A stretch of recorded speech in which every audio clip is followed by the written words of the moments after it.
Comcast-Spectacor Chairman and CEO Dan Hilferty with us. Thanks for jumping on the show. Kevin, it's great to be here. We finally get a chance to talk. I know. Awesome. I know you've done Snow the goalie a couple of times with Anthony and with Russ and with Bundy. Do you just have carte blanche to just sit down with them whenever you want to? You just see them sitting there. It's like, I'm going to jump on the show. I tried to do that, and it happened a couple times, but they don't let me do it anymore. It has to be scheduled like everybody else. I was going to ask, how does the PR staff feel about you just kind of jumping on whatever? Yeah. But I don't get in trouble. They do. So okay, well, there you go. It works out. But I enjoy talking to them just as I'm looking forward to this. Yeah, likewise. It's funny because I came down to a Flyers game. I want to say it was like November, December last year, kind of like early in the season. I wanted to check on them because it was the first time they had their like new setup up in like the assembly room up there. And I'm walking around on the concourse, beforehand, just kind of getting the lay of the land and like, seeing how the fans are acting, like the vibes, with the new regime and everything. And so I come around the corner and there's like a line of like 15 or 20 people standing there. And I see Pat Gallen from Channel 3. And he's like getting ready to film something. I'm like, what are these people waiting in line for? Like, what's going on here? And he says, Keith Jones is standing over there. Like a line of like 20 people who just wanted to get like selfies and pictures and whatever with him, which was funny to me because like Jonesy's not exactly hard to find. Like he's been around here for a while, but people were lining up as if like the Pope was standing there or something, But it was funny to me because they just kind of, like to me that was a good snapshot of like the vibes of the regime change, you know what I mean? Like people were buying in, they wanted to meet Jonesy, they wanted to talk to you, they wanted to get to know everybody. So from that, my reaction was just, hey, there's like buy-in here. Like people are interested in this. It's funny you say that, Kevin. You made me think of a funny story, which I have to tell you quickly about Danny and Jonesy. So I'm around them a lot and out in public a lot. Well, just the other day we do these speed walks when we're all together, and somebody comes along on the bike who recognizes them and stops the bike. Guy's got a helmet on. I'm not getting into names. And he says, Jonesy, Danny, how are you? So I figure I'll be polite. And I walk out and I say, hi. And I put my hand out and I say, I'm Dan Hilferty. He says, who? So that's a feeling I get hanging around with those two guys. They truly are. Yeah. They're great with the public. They are personable, and they understand their responsibility to tell the story, the Flyer story, not just as players, not just as former players, but now leading the hockey operation. And for me, it's you mentioned the assembly area up on the top of the arena really speaks to what's happened, not only with what we call the new era of Orange, but transforming this great Wells Fargo Center into just an amazing place where Front Page Sports just named this one of the top 10 arenas in the country. Yeah. Are we still in the new era of Orange, or is what's this year's for another year? Yeah? For another year, we're going to be in the new era. We're so pleased with. Look, I think the first year, certainly me being so new in my role as chairman and CEO, folks were pleased that we were engaging. We were talking to the public. Jonesy would be anywhere in the arena or out front, readily available. Yeah. Danny the same way. So it was more about that, reconnecting with a fan base that we felt had really grown tired of the same old, and so we felt really good about that. We also felt good about positioning the team as Torts likes to say to us all, we're going to do this the right way. Yeah. And we are. We're going to be patient. We're going to develop young players. We're going to do it through the draft. But we're not doing it in a way that in any way, shape, or form appears to be tanking. Yeah. We believe we have real quality, good players. We have to add to that. But yeah, it's still this new era of Orange, and I don't know that it will last beyond another year. Yeah. And I think this year the grace period's over, and fans and certainly those that whether via blogs or others that speak about the team, speak about the franchise, really want to see at least the foundation in place, the foundational things in place to grow a perennial winner.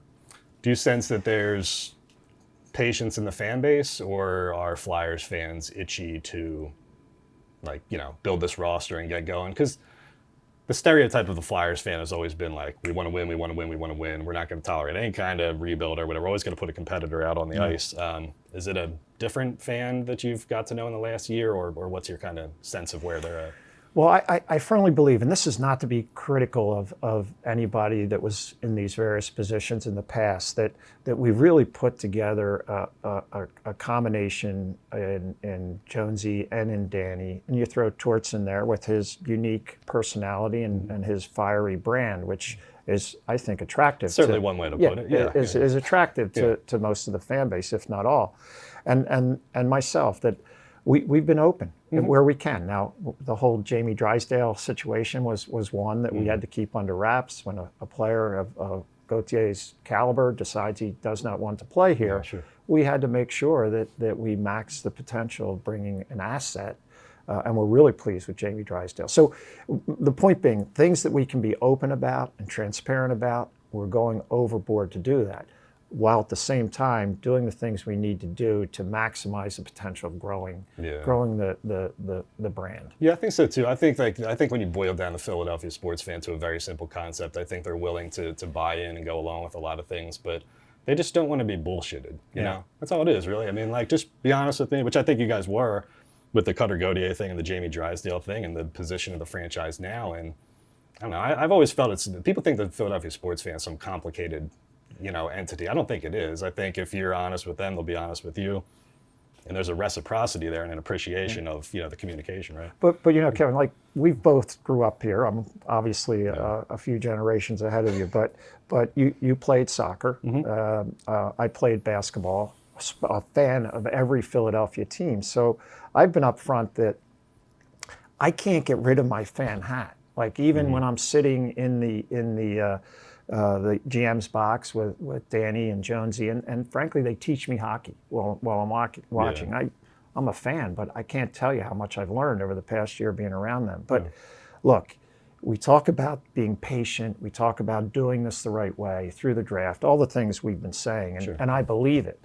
But when I'm sitting in that seat, I want to win. I want to win, and I want to have a glimmer of hope that we're going to make the playoffs. And if you and I had this conversation this time last year, and somebody said, "Hey, last game of the season, we're going to be vying for a playoff spot, and it's going to come down to another game and us having to beat the Washington Capitals in regulation," we both would have smiled and said, we'll take it. So if you told me that, or I told you that at the beginning of the season, I would have looked at you like you had three heads here. But my point is this, that as much as I tried not to, the fan came out. And I was disappointed when we lost, and I was angry sometimes to myself, not at anybody.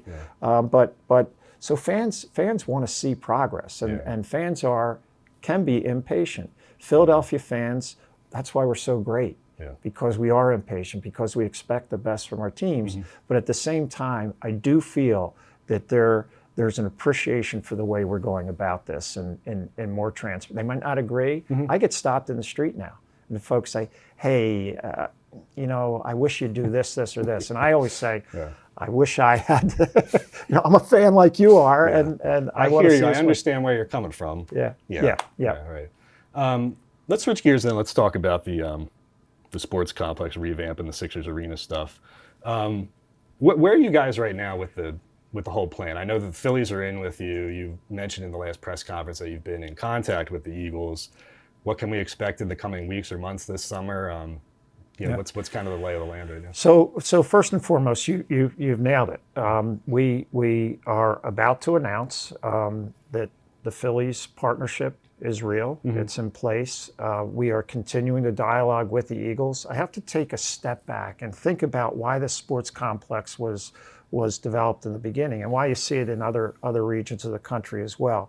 It was seen as a place that, in Philly's case, where four of the major teams could be in one place, where whether it's state funding, local funding, whether it's resources around transportation, whatever it might be, could be focused on one specific area. If you look about what's happened around the city, around the country, it's really neat to go to places like the Battery in Atlanta, what they've done in Milwaukee, what's happening out by SoFi Stadium in LA, places like St. Louis, where they have created these hubs, these new neighborhoods, frankly. These like mixed-use developments. Mixed-use developments, everything from entertainment to housing to maybe, if office space comes back, office space, hotels. gathering areas outside of each of the arenas where I really enjoy when I'm watching, for example, the NHL finals, the games down in Florida, but they zoom in Edmonton and the whole outside of the arena is packed. And we want that same type of thing. But here's what the development's about. It's a go. We are continuing to talk to the Eagles. The World Cup would not have happened without the Philadelphia Eagles stepping up and say, we can make Lincoln Financial Field a pitch, the best setup for anything in the States. And so the point about that is the Eagles are a great partner. The Eagles have been bought into this whole concept of this sports district being a mecca, the best mecca for sports in the country. They have other needs. I mean, tailgating's a rich tradition mostly for the Eagles. Although the Phillies, you get more and more tailgating. You do. I look out my window, it's happening. Well, especially if they're playing this way too. So the Eagles are thinking about their options. We have to make sure that we can show that their concerns are met around parking, around transportation. We're still operating on a 1971 grid here. We have to work with PennDOT. We have to work with SEPTA to make sure not only do we connect to the major highways, but they also connect to the local neighborhoods, connect with a footbridge over to FDR Park, connect public transportation into the Navy Yard in a way that's efficient and can get people to and from, connects to the Bellwether District, the old Sunoco site. So there's so much that we are focused on, but it's real. And the first announcement's going to be the signing of our letter of intent. That will happen very soon. And then you'll see a progression of announcements. A smaller entertainment venue. The sweet spot for entertainment now are these roughly 6,000 seat arenas where acts on the way up, stop and tour, and acts on the ones I like, the ones on the way down, stop and tour. You and me both. Yeah. Even though we got this generation. Yeah, I think I was born like 10 years too late or something. James Taylor? Because more like Judas Priest. All right, so there was a little difference. But you get where I'm coming from. Yeah. I could handle Judas Priest.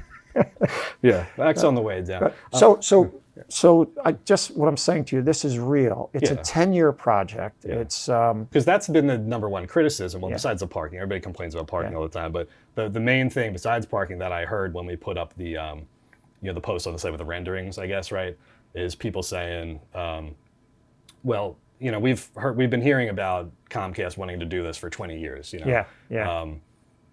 If they didn't do it then, why should we believe that they're going to do it now? So what's different now? Like, why is this going to get done now? And I would, if I were not sitting where I am, I'd be saying the same thing. Show me. And being inside, it's much like we referenced the Jamie Drysdale trade. There's things we can only say them when we can announce them.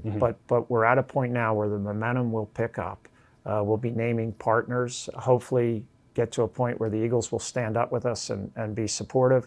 I'd love nothing more than the 76ers to have an epiphany, so to speak, and decide that the four of us together in one sports district, really instead of competing with each other, we take on the world together. So what is the pitch to the city? Because I know publicly you've said that you think it's best for everybody if you build an arena together. I mean, is that 50-50 split right down the middle? Split the profits from events? I mean, what does that look like? Let's just say, by the way, let me start by saying this, and I said this the other day at the press conference. Think we as Philadelphians, we from this region should think, wow, this is pretty exciting that teams aren't talking about moving out. There's not a mass exodus from the city of Philadelphia. These are I respect HBSC and what Josh Harris and David Blitzer have built, not only here in Philadelphia, but their sports enterprise across the world, with the EPL being one of their holdings. So they currently have a different vision for the future of their franchise. Truth of the matter is, though, that vision is right here in Philadelphia. And so this is a debate about what's best for the city of Philadelphia, knowing that it's not a threat of people leaving Philadelphia. So I want to start with that. Yeah. But and they've said as much too. I don't think there's any threat, of them. I mean, they said on the record, we're not going to New Jersey. Right. So I think it's helped the argument or helped the discussion a little bit to say, like, are they best located here or are they best going off and doing their own thing. So to answer your question, I would say it's exactly that. We'd love to have a 50-50 partnership. We'd have equal governance on the facility. We just went through this $400 million transformation.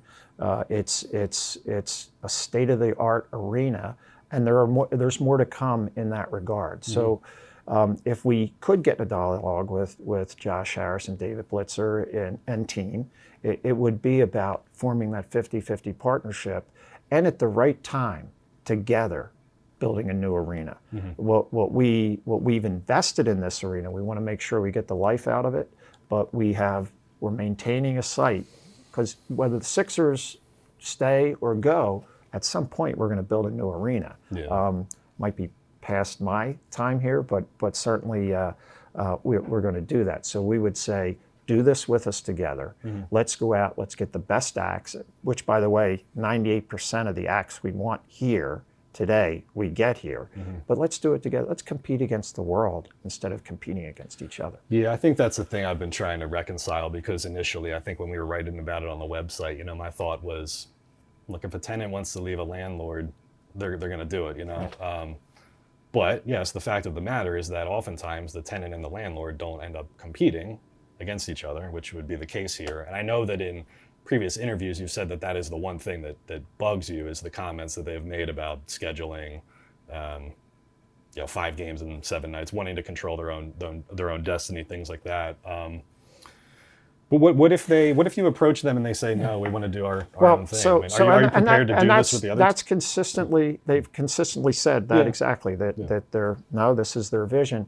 I would say this: we're going to some people say, oh, was this this partnership with the Phillies about trying to thwart the Sixers? And look, I was brought in here, and there were a couple things. We wanted to get the Flyers franchise back on track. Yeah.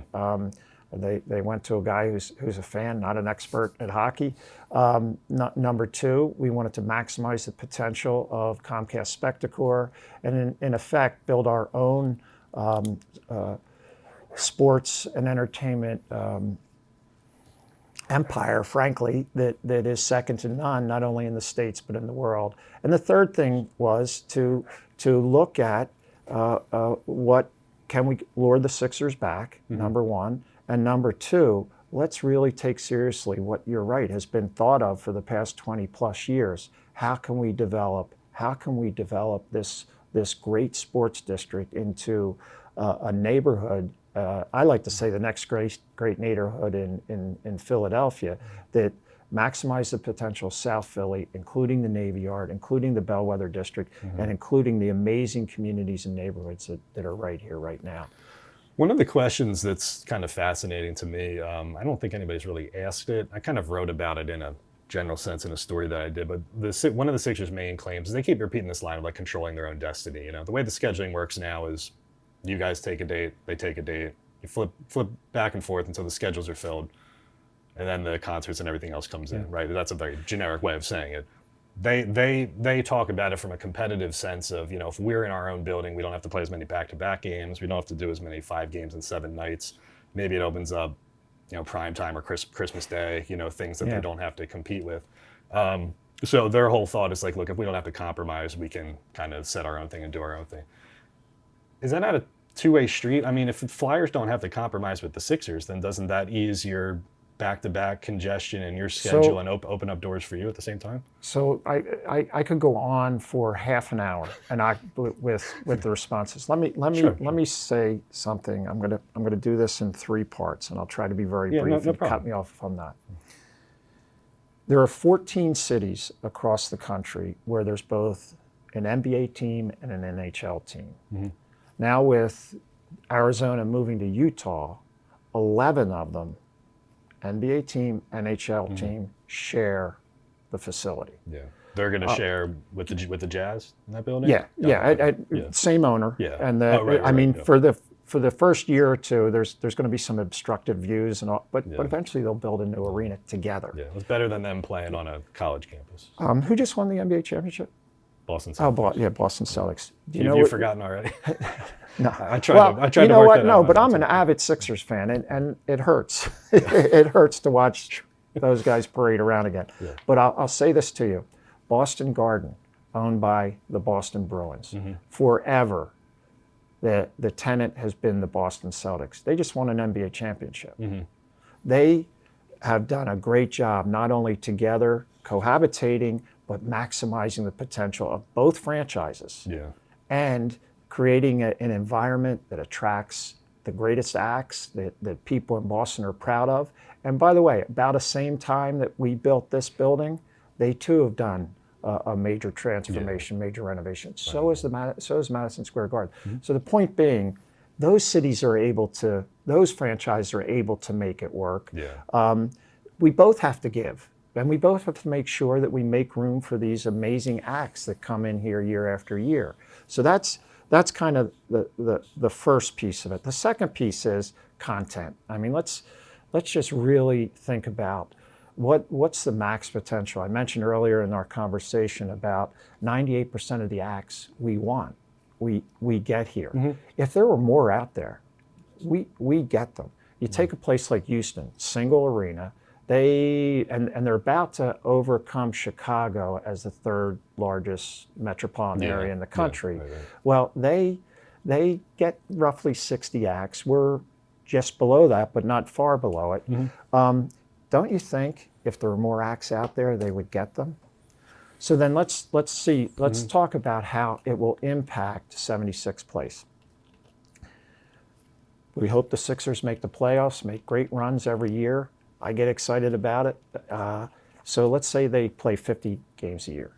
And let's say, as you hear rumors on the street, and I'm hoping we get a WNBA team. I'm hoping we get several women's professional franchises right here. Does Comcast have any philosophy on WNBA ownership? Oh, we love it, but we'd love to do it. We'd love to figure out how to be part of it, and that will continue. But let's just say, I mean, it's owned by the NBA, so obviously the Sixers would have and should have first right. But let's say a WNBA team comes here in time for when they'd like to move into that new arena. So let's give that an additional 30 games. So you're up to 80. Right. And let's say if our number's similar to Houston's, they came and took every single one of our acts. That still means Would get you to still not a lot. Well over 200 nights a year. Yeah.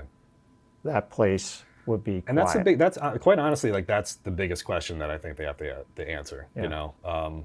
And I don't know, like, we're all waiting for the city study to come out. I don't know what the hell the delay is. I mean, I feel like I've been waiting for 6 months now, but I do think that we're waiting too. I do think that's been one of the valid criticisms, right? I mean, I don't think anybody can answer that right now, you know. And as long as we keep it to, I think that's been my problem with this whole thing is just trying to like cut through the stuff that's valid or cut through the stuff that's invalid to try to focus on the stuff that does matter. You know, that's a legitimate complaint in my mind. You made a really good point though. The 76ers have the right to figure out what the best future is for them. What we keep saying is we hope we have the opportunity. We hope they have the opportunity to continue a dialogue where maybe we can convince them that their best future is with us all being here together.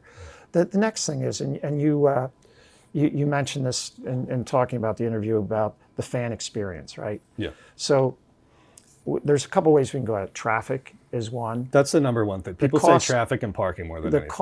The cost to the consumer, and this is kind of you've got to think about this one because it's I would have thought if there's competition in a small market in a market, we're a large market. If there's competition in a market, that's good for the consumer. But I'll get to that. But let's talk about traffic for a second. And look, there's going to be part of it's a traffic study. And look, Madison Square Garden makes it work, but it's Madison Square Garden. It is the Mecca. And because they're there, places like Barclays suffers. They suffer. If you go further out on the island, that arena suffers. So here's the only thing I can say about I'm new to this, and in 15 months I've had a crash course in sports and entertainment, and I love it. But I also I'm like Torts. I like the eye test, and so I sit in my office, glass windows. I look at that parking lot. Drake is Drake a group you He's a come and see? rapper. That's He's a little out of after the my time. genre. I'm more of a DMX guy. All right. Well, that's good. Yeah. Those are two deep musical drops. Well, I'm embarrassed to say I had to go home and ask my kids who Drake was. They were like, "You don't know who Drake is? You're really not. Get us tickets. You're not missing out. Get us much. tickets." Okay. But anyway, so I'm in my office last summer. They played 2 dates, sold out. Yeah. Day before, I look out. There are 49 tractor trailer trucks neatly aligned in parts of the parking area, coming down to the loading dock efficiently and heading out. And by the way, there were over 20. If you look out for Tim McGraw. Tim McGraw. Yeah. Thank you, Tim. Tim McGraw. There are at least 10 or 12 mobile homes that are luxury mobile homes that have space to park. Yeah. There were well over 20 for Drake. You tell me on East Market Street how you're going to get 49 to 50 trucks efficiently in and out, where if we were together, we could do these types of acts day in and day out. For sure. Yeah, and I think that's another legitimate thing too. And hopefully, we get those answers when the city study comes out. Exactly right. I think that's just been like the hardest thing for just the Comcast side, the Chinatown angle, the Sixers thing, is there's just so much hyperbole, I think, that's been thrown into this. Like, I'll give you an example. There was, and I'll be 100% honest with you too, I think some people look at Crossing Broad and think we're like in the tank for the Sixers, because a lot of what we write, admittedly, is kind of reacting to what I think is just straight up BS. For example, there was a story that was published in the Inquirer that they ended up taking down from some group in Canada that said building an arena is a human rights violation. And I'm sitting here thinking, like, all right, like, let's get it back on track here, and let's talk about legitimate stuff. Let's talk about parking. Let's talk about where Drake's going to put his trailers. Let's talk about, are people going to get on SEPTA? Is my dad going to jump on the regional rail to go to a game when he's been driving down here for 40 years? So I think it's been better in the last couple months of just like, let's focus on what matters. Let's talk about stuff that matters to the fan. Yeah. Instead of throwing all these like big like. Can I comment on that? Absolutely. And again, it gets back to the point: the 76ers have the right to figure out what their best future is. That's number one. Number two, the studies. You're right. The studies will help inform government as government makes a decision about what's best for the city. Sure. What we're trying to do is deal in facts. And deal in what we see. We've done a study as well that shows at best there might be 15 additional shows, right? I think the traffic study will speak for itself, but government will make a decision.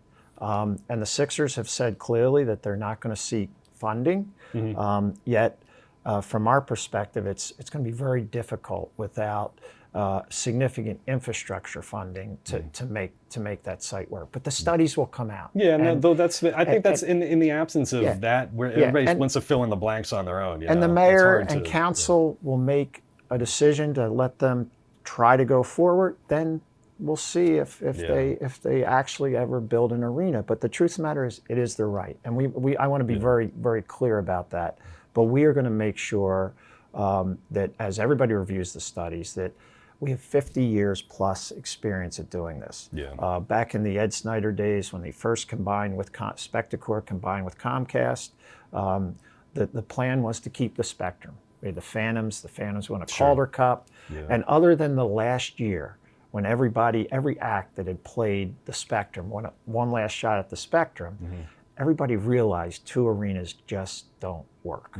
And so it's a fact. So was it Pearl Jam played 4 shows, I think, to wrap up the spectrum? Pearl Jam was here, but I don't know if it was they were the finals. I think my roommate went to like 3 of the 4, something like that. Yeah. It's our third music reference of the interview, by the way. Yeah, it is. But then I've about exhausted my. well, let me ask you this: is it too early in the sports complex revamp plans to know like what the public money versus like private split? I mean, are you going to need public money? Let's start with. When you look at a lot of the complaints about any sports arena, and certainly ours is traffic patterns, the ability to get in and out efficiently. You talked about it once about coming down to a Sixers game and issues. And although I time myself because I listen to you, I was a lot quicker than you were. Oh, you were? Okay. And I didn't have a special pass either. Well, I was coming from Lansdale. I don't know. Maybe I just got on the wrong part of the expressway. No, I don't know. but so, as I said, this was built on a 1971 grid. As some of my colleagues reminded me, no, this is the same grid that was here in 1826. And so let's talk about SEPTA. We're hoping to work with SEPTA around connecting the various neighborhoods. The Navy Yard, the Broad Street line stops right at the arena. I don't know, because of the water table, that they can continue, but there's got to be an easier way to access this emerging, beautiful neighborhood that's going to have apartment buildings and all sorts of other things in the Navy Yard, the Bellwether District. So there's a need for public transportation. We would anticipate, anywhere, we would anticipate that government would be supportive and helpful in that regard. The second piece is we need direct access to 95, both north and south. So a combination of getting people in and out of the Navy Yard faster and getting people in and out of the arena to the major highways. And that includes 76, better access there. I would anticipate that whether it's PennDOT, the SEPTA, because a lot of it would be SEPTA money unless it's highway, and I don't know that federal money would be involved. But so that infrastructure is where we anticipate. In terms of and a lot of times too, I think that stuff is seen as, it's not just to facilitate the sports complex. The city, the state, exactly see that as being beneficial to them. Where it's not like you have the non-sports fan who says, I don't care, I'm not going to go to a Flyers game ever. But maybe they get a benefit from that when they're traveling down that way or whatever. They're coming down the highway. They say, okay, this is upgraded. There's a benefit that goes beyond just helping these teams. It's about improving the city as a whole, and so those types of things. But when you look at and by the way, at some point when new stadiums are needed, I had a great conversation with John Middleton yesterday. What an amazing owner and leader he is.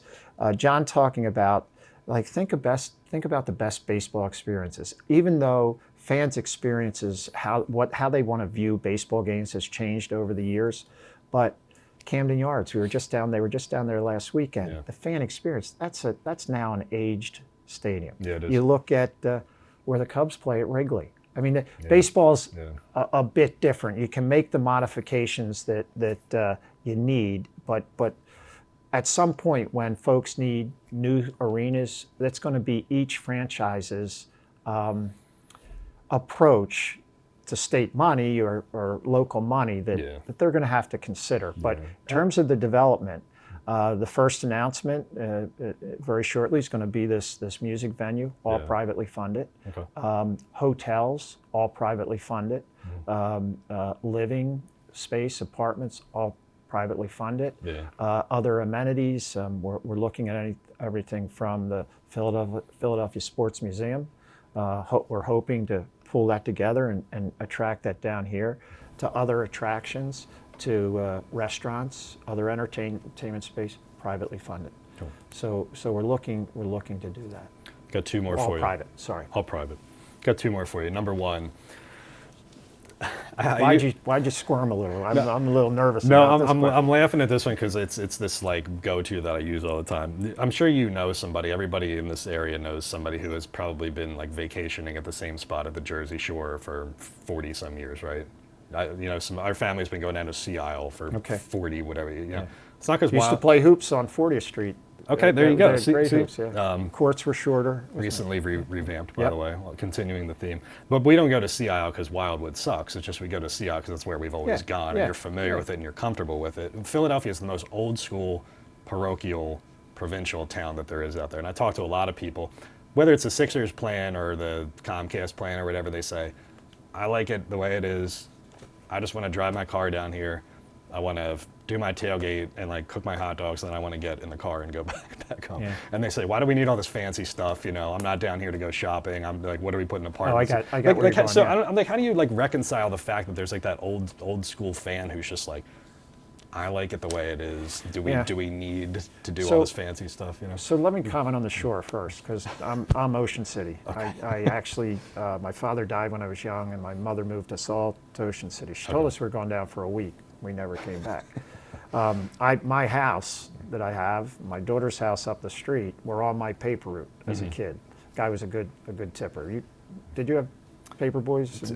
We did, yeah. We got the Pottstown Mercury. Which is about this thick now. You're right about the shore. Yeah. And if people wanted to come into my area of the shore and build apartments and do whatever, I wouldn't be happy about it. Yeah. This is different because I would say three things. Number one, go to the Battery.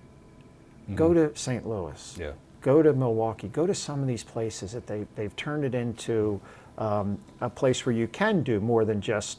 It's not just a game. It's not just a game. It's an experience. But you still, but your ability to get in and out has been enhanced.